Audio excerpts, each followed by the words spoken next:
बिल्कुल, आप सुन रहे हैं मुकम्मल घर और इस वक़्त जो हमारा सेगमेंट है मैंने आपको बताया था कि हमारे साथ हमारे गेस्ट मौजूद होंगे। उनको वेलकम करते हैं BDS, RDS, MJDF UK dental surgeon doctor Rahul Batani. अस्सलाम वालेकुम सर। वालेकुम सलाम। कैसे हैं डॉक्टर साहब? बिल्कुल खैरियत है। अच्छा, तो सबसे पहले जैसे कि हमारे लिसनर सुन भी रहे हैं और इस वक़्त हमें देख भी रहे हैं, तो दाँतों के हवाले से बहुत सारे इश्यूज़ होते हैं, बच्चों को भी, बड़ों को भी। डॉक्टर साहब ये बताइएगा बच्चों को किस तरीके से स्वीट कंज़्यूम करनी चाहिए? देखिए ये बड़ा अच्छा क्वेश्चन है और काफ़ी कंसर्न्स भी होता है ये हुँ, हुँ। पेरेंट्स का कि बच्चों को किस तरीके से स्वीट कंज्यूम कराई जाए। जी, जी। जो सबसे बड़ा प्रॉब्लम आ रहा होता है कि जो पेरेंट्स होते हैं वो स्वीट जो दे रहे होते हैं बच्चे को कहते हैं कि थोड़ा अभी खा लो और थोड़ा बाद में खा लो। हुँ, हुँ। तो हरगिज़ ऐसा ना करें। अगर आपको बच्चों को अगर कोई स्वीट देना है तो आप एक ही टाइम पे उसे कंज्यूम करा सकते हैं। हुँ, हुँ।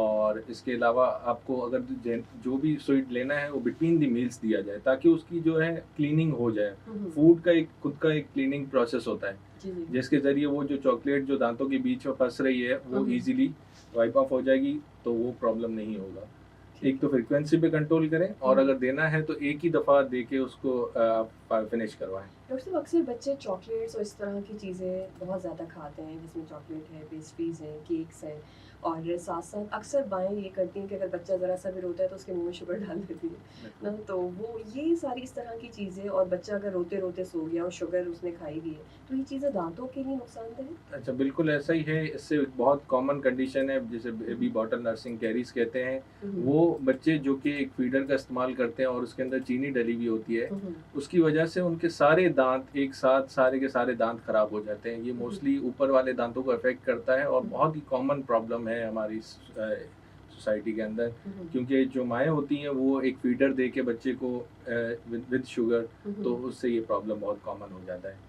तो डॉक्टर साहब अगर बच्चे फीडर पीते-पीते सो जाते हैं, मोस्टली यही होता है कि इतने छोटे बच्चों को नींद भी जभी आती है कि वो फीडर पीते हैं और सो जाते हैं। तो ये इस तरह अगर शुगर ऐड नहीं करेंगे तो बच्चा फीका दूध तो नहीं पिएगा, तो इसका हल क्या है फिर? देखिए, शुगर ऐड ना करें, हुँ। कोशिश करें कि कम से कम ऐड करें। हुँ, हुँ। और आप जो उनके अगर बच्चे के दाँत नहीं है, तो उनके हुँ, हुँ। गम्स को एक साफ़ जो है हुँ, हुँ। फिंगर के ज़रिए उसे क्लीन किया जाए हुँ, या हुँ। फिर उसको ब्रश करवाया जाए हुँ। डेली। अच्छा डॉक्टर साहब कितनी क्वांटिटी में, किस अमाउंट में टूथपेस्ट लेना चाहिए और बच्चों को ब्रश करना चाहिए? और कुछ बच्चे ऐसे होते हैं कि वो कहते हैं हम खुद ही करेंगे और उनको ज़ाहिर है प्रॉपर ब्रशिंग नहीं आती है और माएँ भी कहती हैं चलो ठीक है, कर लो, करना आ जाएगा। तो उनको नहीं पता किस तरीके से करना है और किस अमाउंट में करना है। देखिए, 3 क्वेश्चन्स आपने मुझसे पूछे हैं। जो हुँ, हुँ। सबसे पहला क्वेश्चन आपका ये है कि किस एज में ब्रशिंग स्टार्ट करनी जी, चाहिए? जी। तो फ्रॉम बर्थ जब तक उसका पहला दाँत आता है, इवन पहले दाँत अगर आने से पहले भी आपको उनकी गम्स की केयर करनी चाहिए, हुँ, हुँ। लेकिन जब पहला टूथ आ जाए तो आपको ब्रशिंग स्टार्ट करनी है। तो ओके। जो आप अमाउंट ले रहे हैं हुँ, हुँ। टूथपेस्ट की, वो अमाउंट जो है एक स्क्वायर होनी चाहिए या एक राइस ग्रेन यानी कि चावल के दाने के जितना आपको उसका टूथपेस्ट लेना है। हुँ, हुँ। 1000 पीपीएम उसके अंदर फ्लोराइड होना चाहिए हुँ, और हुँ। वो बच्चे को आप इस्तेमाल करवा सकते हैं डेली, हुँ, हुँ। दिन में 2 दफ़ा। अच्छा डॉक्टर साहब एक कॉमन मिस्टेक अब ये मिस्टेक है या नहीं आप बताइएगा कि माँ-बाप जो टूथपेस्ट यूज़ कर रहे होते हैं वही बच्चे भी कर रहे होते हैं।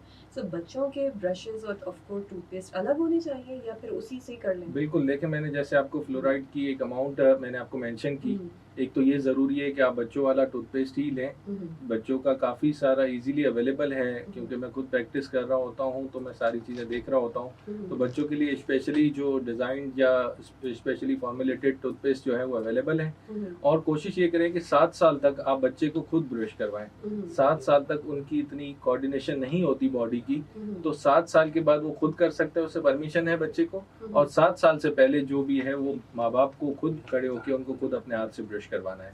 ओके, अच्छा डॉक्टर साहब कौन-सी एज क्रिटिकल होती है इस हवाले से? देखिए, एक मिक्स्ड डेंटिशन कहलाता है, हुँ, हुँ, यानी कि वो स्टेज है ये जिसके अंदर आपके मुँह के अंदर परमानेंट दाँत भी होते हैं हुँ, और हुँ, प्राइमरी टूथ भी होते हैं। हुँ, हुँ, तो ये एज 6 ईयर्स से लेके 12 ईयर्स तक होती है। ये एज क्रिटिकल इसलिए है क्योंकि अक्सर माँ-बाप का ये होता है कि शायद ये बच्चे के दूध के दाँत हैं और ये गिर जाएँगे हुँ, क्योंकि इस हुँ, एज के अंदर तो मिक्स्ड डेंटिशन है। सही।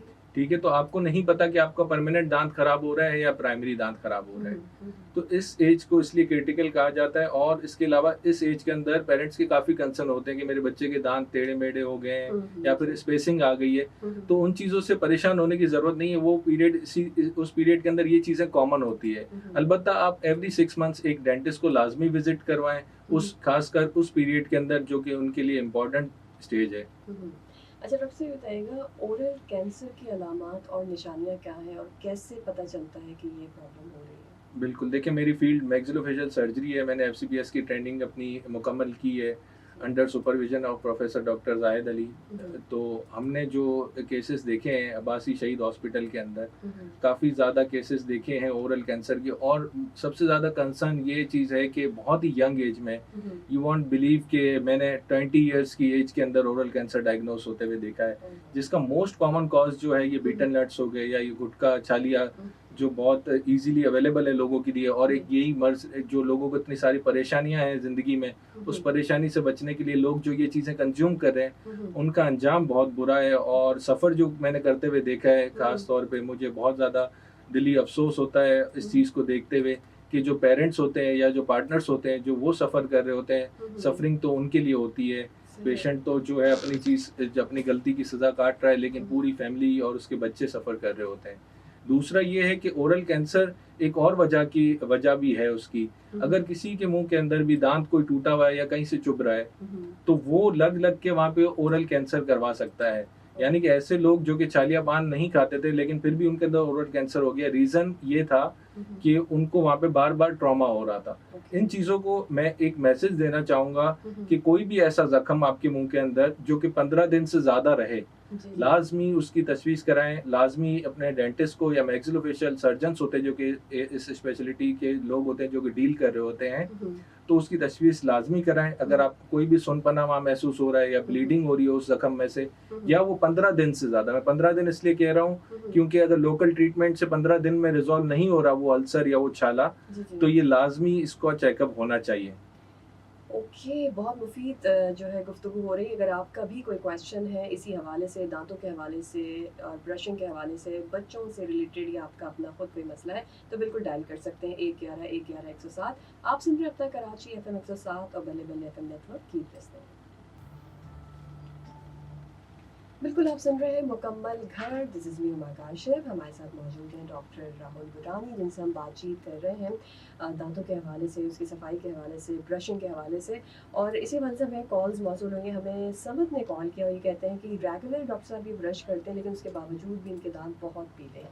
बिल्कुल, अच्छा देखें, दाँत का पीला, जैसे आपने देखा है कि हर किसी की स्किन का अल्लाह ताला ने एक अलग कलर दिया है, हुँ, हुँ। कोई भी इसमें एब्नॉर्मल नहीं है, ठीक हुँ, है? हुँ। किसी के दाँत येलो होंगे, किसी के उससे थोड़ा-सा ज़्यादा पेल होंगे और हुँ, हुँ। किसी के बिल्कुल ही व्हाइट होंगे। जी, तो जी। ये जो हमारे जो डिफ़रेंट-डिफ़रेंट ये स्किन के हिसाब से जो है कलर जो है दाँतों के जो है अल्लाह मियाँ ने हुँ, हुँ। रखे हुए हैं, इसमें कोई एब्नॉर्मैलिटी नहीं है, ठीक है? हुँ, एक तो ये बात हो गई। दूसरी, अगर आप इसमें चाह रहे हैं कि मैं अपने दाँतों को देखिए, पहले तो मैं ये नहीं कह सकता कि ये आपके दाँत नेचुरली येलो हैं या हुँ। फिर आपने इसके ऊपर कुछ स्टेन्स वगैरह लगाए हुए हैं। वन्स अगर एक दफ़ा स्टेन्स आ जाए, दाँतों के ऊपर हुँ, निशान आ जाएँ या हुँ। पत्थर जम जाए, हुँ, हुँ। तो वो आप जो घर में क्लीनिंग चाहे 2 दफ़ा नहीं 4 दफ़ा कर लें, वो नहीं जा सकते। सही। जैसे आपको उसके लिए प्रोफ़ेशनल क्लीनिंग की ज़रूरत पड़ती है। हुँ। जैसे आप फेस के लिए बाहर जाते हैं, हुँ, हुँ। रोज़ाना फेस वॉश करते हैं, जी, जी। लेकिन आप जो है once in a blue moon आप जाते हैं बाहर किसी भी दावत वगैरह के लिए, तो हुँ, आप हुँ। बाहर जाके एक प्रोफ़ेशनल केयर लेते हैं। हुँ, हुँ। इसी तरीके से आपको अपनी डेंटल की भी जो है स्केलिंग जो है एवरी 6 मंथ्स करवानी चाहिए। उसका रीज़न ही यही है कि आप घर में वो क्लीनिंग नहीं कर सकते, हुँ, हुँ। जो कि आप एक प्रोफ़ेशनल क्लीनिंग से पा सकते हैं। सही। अगर आप चाहते हैं कि मेरे दाँतों का कलर चेंज हो जाए, हुँ, हुँ। तो उसका भी जो है हमारे पास सॉल्यूशन है, उसे व्हाइटनिंग प्रोसीजर कहते हैं, हुँ, हुँ। जो कि आप बार-बार तो नहीं, लेकिन ये है कि आप 1 साल में 1 दफ़ा ज़रूर करवा सकते हो। उसमें आपके दाँत का जो कलर होता है, हुँ, हुँ। उसको हम व्हाइटर शेड की तरफ लेके जाते हैं।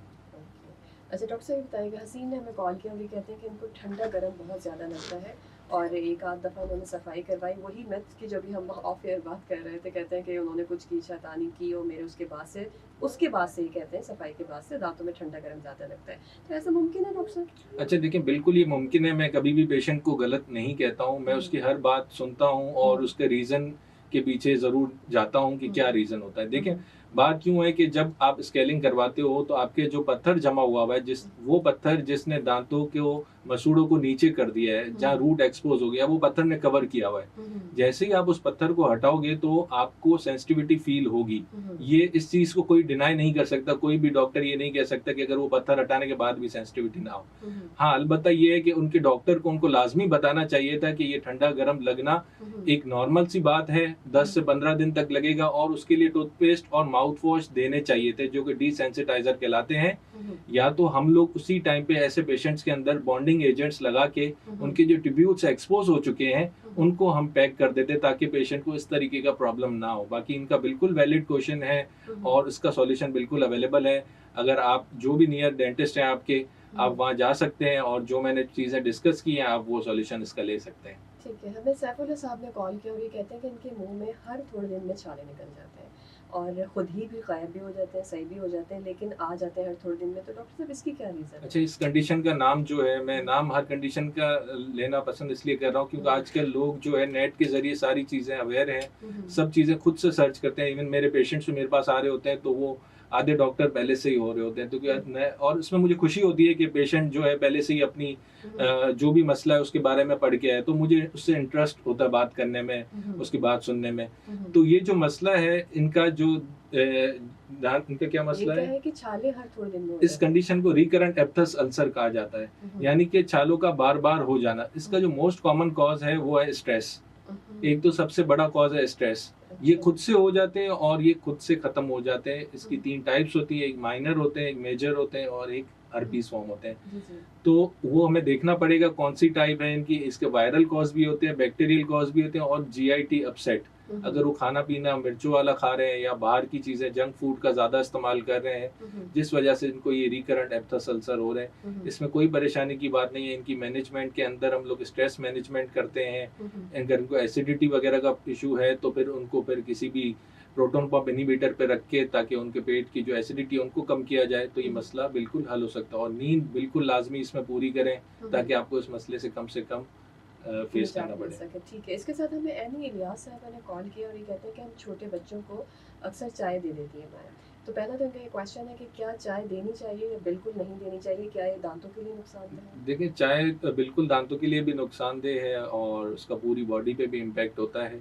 आप बच्चों को कोशिश करें ना दें क्योंकि उनके जो दांत होते हैं उस टाइम पे डेवलपिंग फेस में ही हो रहे होते हैं। तो जो स्टेन्स होते हैं चाय के वो दांत के अंदर जाके चले जाते हैं, तो जिस वजह से उनको जो लेटर ऑन जो एज होगी, जैसे अभी एक हमारे लिसनर ने एक क्वेश्चन किया था कि दांत येलो हैं उनके, जी, तो जी। फिर ये बाद में इस तरीके के मामलात आ रहे होते हैं सामने। तो कितनी एज तक नहीं देनी चाहिए चाय डॉक्टर साहब? देखें, चाहे मैं तो यही कहूँगा कि किसी एज में ना लें अगर कोई ऐसा दिन पास नहीं है रूल तो हम तो इसके चाय के अंदर, बगैर नहीं रहेंगे, चाय लेकिन के आप पी सकते हैं एज पर योर चॉइस। ठीक है, ओके जी। डॉक्टर साहब से डिस्कशन जारी है। अगर आपका भी कोई क्वेश्चन है दांतों के हवाले से, उसकी सफाई के हवाले से, ठंडा-गरम रखते हैं, जो भी आपका सवाल है, पूछने के लिए डायल कीजिए 11 11 107। आप सुन रहे हैं अपना कराची एफएम 107 और बल्ले बल्ले एफएम नेटवर्क।